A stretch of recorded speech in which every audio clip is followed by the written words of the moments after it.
மாண்புமிகு அமைச்சர் முதல்ல பத்திரிகையை படிக்க சொல்லுங்க.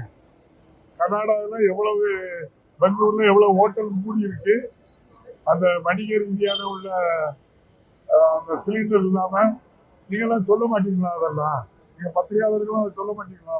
நான் கேட்பேன். பெட்ரோல், டீசல், கேஸ் எல்லாமே ஒரே இடம். அது செயற்கையா உண்டு பண்ணணும் அப்படின்னு சொன்னா தமிழ்நாட்டில் நாங்க எதுக்கு சொல்ல போறோம்? நீங்க அதுக்குள்ள அமைச்சர், ஒன்றிய அமைச்சர், அந்த டீலர் அவ்வளவு பேரும் அவங்களுடைய ஆட்கள், அவங்க ஒரு முயற்சி பண்ணி செயற்கை தட்டுப்பாடை உருவாக்கி விலை அதிகமா விற்கிறதுக்காக பார்க்கலாம்.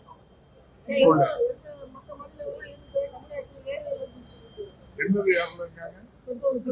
தமிழ்நாட்டுல நல்லாட்சி நடக்கலாங்க. ஏற உடம்புல அறிவு உள்ளவங்க, படிச்சவங்க இருக்க மாநிலம். அதனால ஏன் இருக்குன்னு கேட்கறதுனால இங்கெல்லாம் கொள்ளையடிக்க முடியாது.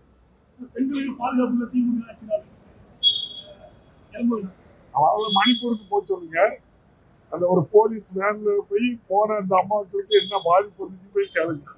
அம்மா மிஸ் பண்ணிட்டு அம்மாட்ட கேளுங்க. மீதிங்க. நன்றி.